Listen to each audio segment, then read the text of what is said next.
Hello, welcome to this lecture video.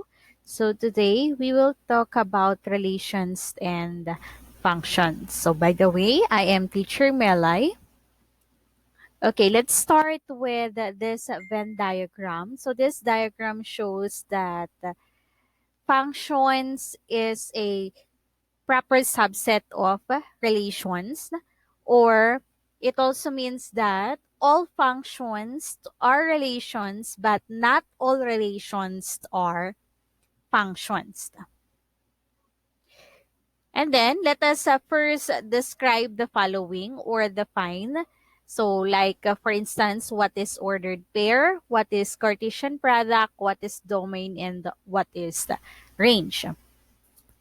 So in ordered pair, we are familiar that this is a pair of AB where A is elements of X values and B is also elements of Y values. So for Cartesian product, this is the product of two sets where each of the elements in set per set will be paired to each of the elements in the second set. So let us consider, for instance,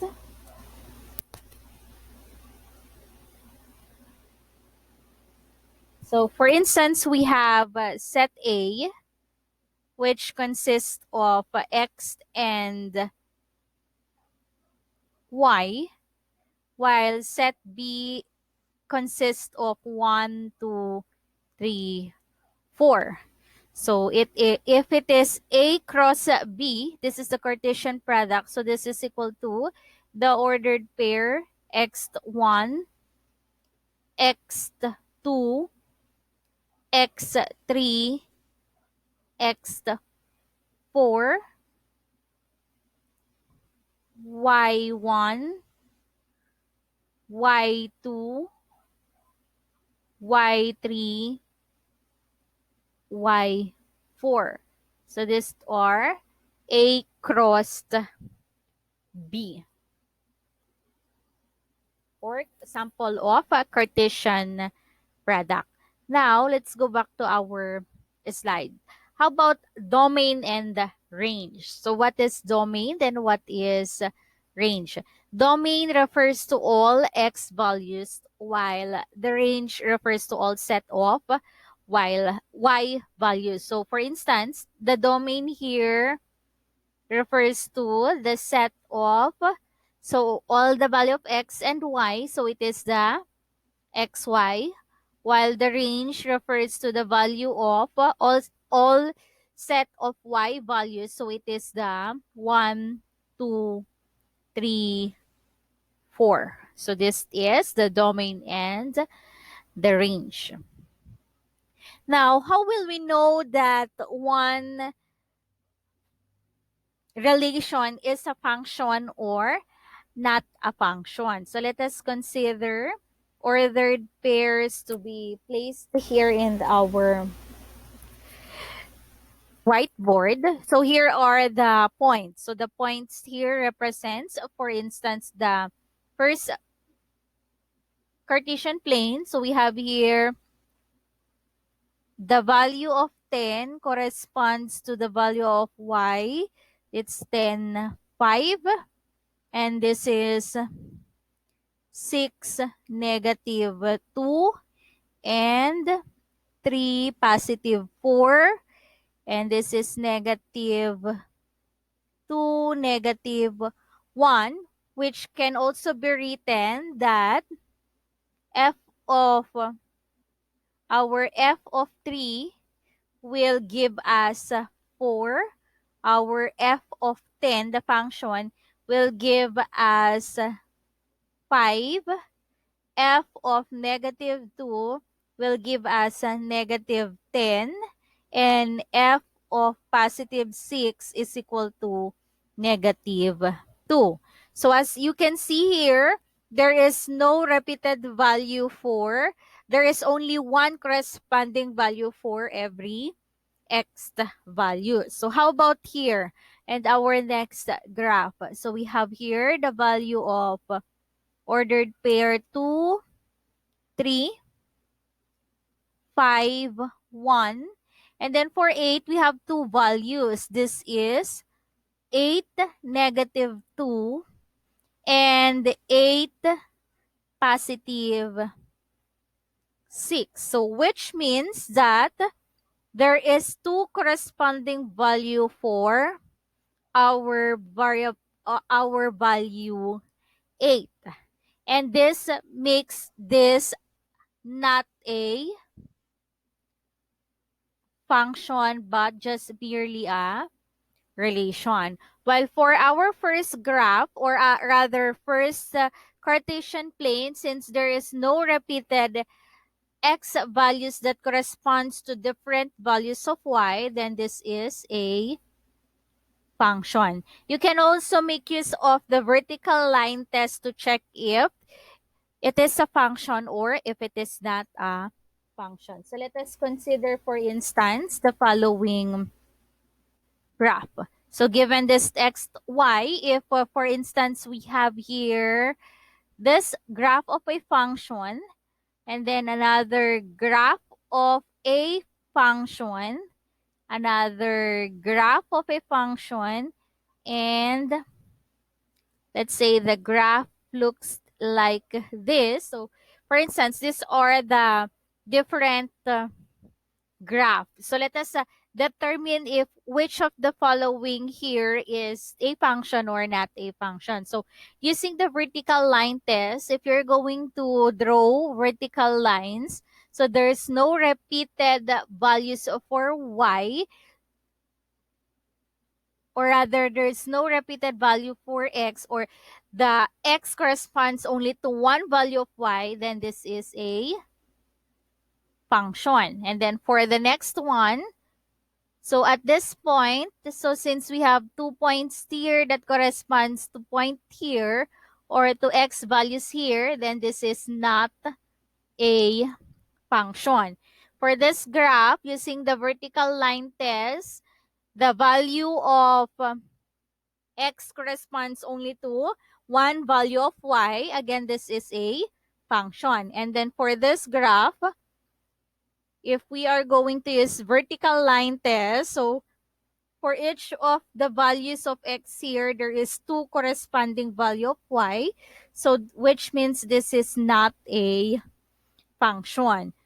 So we actually have also functions or special functions that called constant function, linear function, absolute functions, and inverse function. So just to illustrate this, we say that it is a constant function. For example, for this graph, if this is number 5, the value of x, the value of y here is number 5. So each of the value of x here corresponds to 5. So this is f of x is equal to 5, which means if f of x is a negative value, the value of y is always equal to 5. So this is the example of a constant function. While for a linear function, so for example, this line, this is a linear function. So for instance, this is 1, 1, 2, 2, 3, 3. So this is f of x is equal to x. So for every value of x, if x is equal to 1, the value of y is 1. If x is equal to 2, the value of y is also equal to 2. This is a linear function. Okay, so how about the absolute value function? So for absolute value function, an example of function is f of x is equal to the absolute value of x. So which means the graph is like this. So which means when the value is negative 1, the value of y is also positive 1. If the value is negative 2, the value of x is negative 2, the value of y is always positive because that's the definition of the absolute value. So this is an absolute value function. Now, how about for inverse function? So let's say, for example, we have f of x is equal to 3x plus 2. what is the inverse function of this? So to compute for or to determine for the inverse function, what we need to do is to set this to compute for x in terms of y. So y is equal to 3x plus 2. I repeat, we are going to compute for x in terms of y. So I will deduct negative 2 to both sides of the equation so that this will become equal to 0 and divide both sides by 3 or to multiply it by 1/3 so that what is retained here or what is left on the side is only x.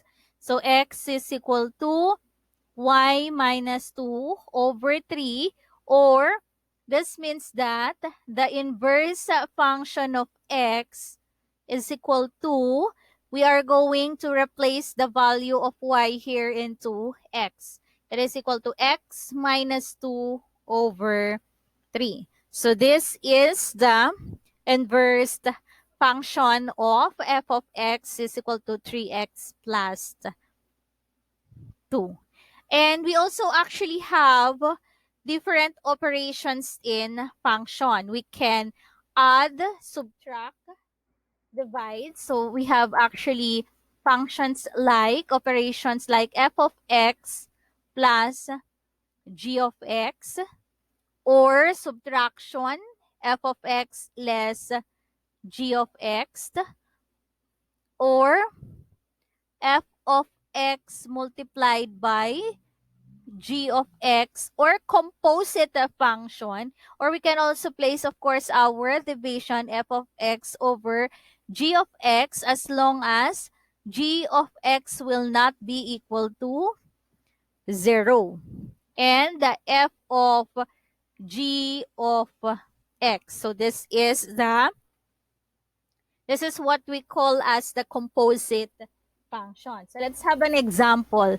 So if f of x is equal to x plus 1 and g of x is equal to 2x, so what is f of x plus g of x?